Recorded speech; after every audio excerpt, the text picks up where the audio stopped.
दोस्तों आज के इस वीडियो में मैं आपको बताने वाला हूं कि हम स्टॉक मार्केट में किस तरीके से सक्सेस पा सकते हैं। आसान भाषा में ये अगर हम ये समझें कि अगर आप स्टूडेंट हैं तो सबसे पहले आपको ये बात समझ लेनी चाहिए कि अगर कोई पढ़ाई करके बहुत बड़ा आदमी बन जाता तो हमारे जो गुरुजी हैं, जो सर हैं, मुझे पढ़ाते हैं, वो सबसे ज़्यादा अमीर आदमी होते। आपने ये देखा होगा, ये नोटिस किया होगा कि जो हमें पढ़ाने आते हैं वो बाइक से आते हैं। एंड सबसे इम्पोर्टेंट बात तो ये है कि जो मेरा बिजनेस कोच होता है एंड कोई भी स्कूल जब हम ज्वाइन करते हैं तो उसमें एक तरह तरह की हमें कैटेगरी मिल जाती है। हर पढ़ाई की अलग कैटेगरी होती है। तो एक पढ़ाई की कैटेगरी होती है जिसे हम बिजनेस फील्ड कहते हैं। सो इम्पोर्टेंट बात ये है कि अगर जो मुझे बिजनेस के बारे में बता रहा है वो सबसे ज़्यादा अमीर आदमी होता, क्योंकि उसे बिजनेस के बारे में बहुत ज़्यादा नॉलेज है, क्योंकि वो मुझे सिखा रहा है। लेकिन ऐसा नहीं होता है। तो इस वीडियो के माध्यम से मैं आपको ये बताना चाहता हूँ कि आपको ऐसे बहुत से लोग मिल जाएंगे जो आपको हमेशा ज्ञान देते रहते हैं, लेकिन रियलिटी ये है कि उन्होंने अपने जीवन में कभी भी ऐसा कुछ काम नहीं किया होता है कि वो सफलता की ओर या सक्सेस की ओर जा सकें। तो आपने इस दुनिया में अगर इंटर किया है तो आपको कुछ करना है या नहीं करना है वो आप पे डिपेंड कर रहा है, ठीक है।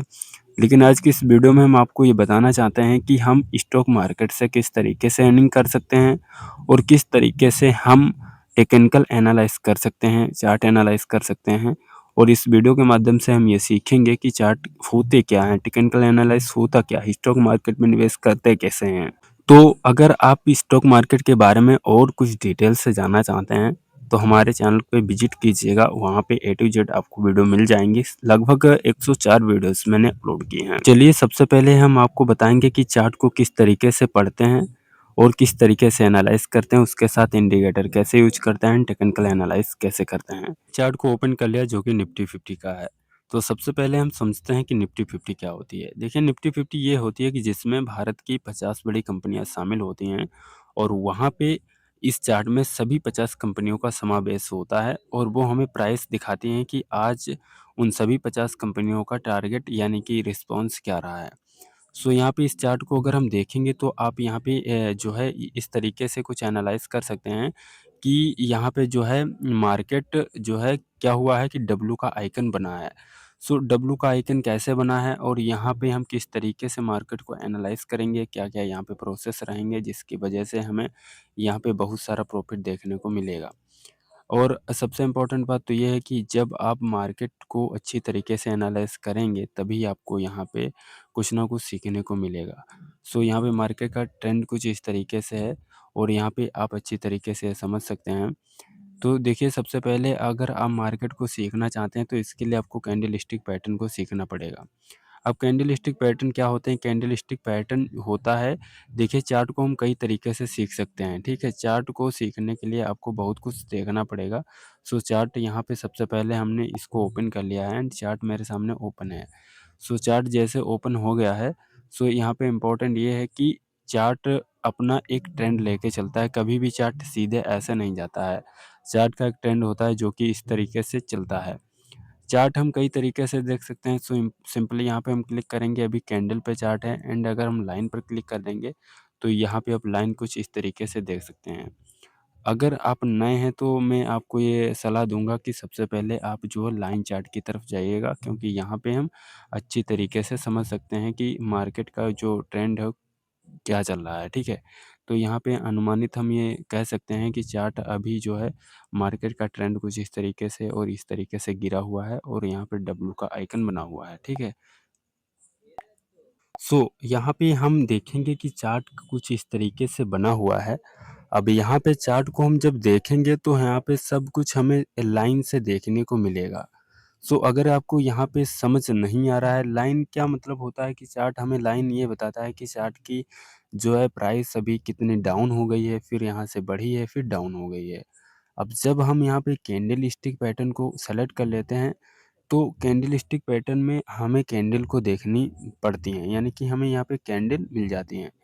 अब देखिए चार्ट की जो चार्ट अगर हम देखेंगे लाइन में तो लाइन की कोई वैल्यू ही नहीं होती है। लाइन को हम पढ़ नहीं सकते लेकिन चार्ट की कैंडल को पढ़ सकते हैं। और यहाँ पे एक होता है टाइम फ्रेम। सो हमारे यहाँ पे 5 मिनट का टाइम फ्रेम है और 5 मिनट की कैंडल कुछ इस तरीके से बनी है। अगर 1 मिनट पर हम क्लिक करेंगे तो 1 मिनट की ये कैंडल स्टिक बन जाएँगी। सो अगर हम यहाँ पे 30 मिनट की कैंडल पर क्लिक करेंगे तो एक कैंडल 30 मिनट की बन रही है। इसका मतलब है कि यहाँ पे अगर ये कैंडल ये है, तो ये 30 मिनट इसने लिए हैं इस एक कैंडल ने। सो हम 5 मिनट पर सबसे बेस्ट रखेंगे। अगर हम बात करें कि कैंडलस्टिक पैटर्न अगर हम देखते हैं तो टाइम फ्रेम कौन-सा सबसे बेस्ट रहता है, तो मेरा जहाँ तक एक्सपीरियंस है, तो मैं 5 मिनट की टाइम फ्रेम पे जाऊँगा क्योंकि टाइम फ्रेम 5 मिनट का सबसे बेस्ट होता है और यहाँ से हम मार्केट को अच्छी तरीके से एनालाइज़ कर सकते हैं। तो सबसे इम्पोर्टेंट बात ये हो जाएगी हम अब समझते हैं यहाँ की चार्ट की कुछ जो वैल्यू हैं जिससे हम प्रॉफ़िट करते हैं और कुछ स्ट्रैटेजी हैं उनको समझते हैं। सो सबसे पहले आपको यहाँ पे एक ट्रेंड लाइन मिल जाएगी। सो ट्रेंड लाइन क्या होती है? ट्रेंड लाइन हम खींचते हैं रेजिस्टेंट।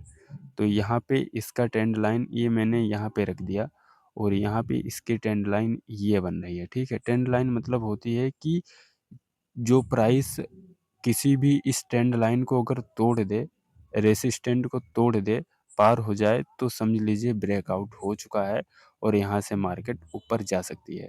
सो यहाँ पे आप अगर देखेंगे कैंडलस्टिक पैटर्न कुछ इस तरीके से बनी हुई है और यहाँ पे मुझे जो है यहाँ पे आइडिया मिल रहा है और यहाँ से रिस्पॉन्स मुझे देखने को मिल रहा है। मार्केट तो बंद हो गई थी, लेकिन अगर यहाँ पे कैंडल ये कैंडल बन रही है, अगर इस रेजिस्टेंट को इस ट्रेंड लाइन को पार कर देगी, तो मुझे ये स्ट्रैटेजी मेरी कहती है और ये आइडिया लग जाएगा कि मार्केट इससे ऊपर जाएगी।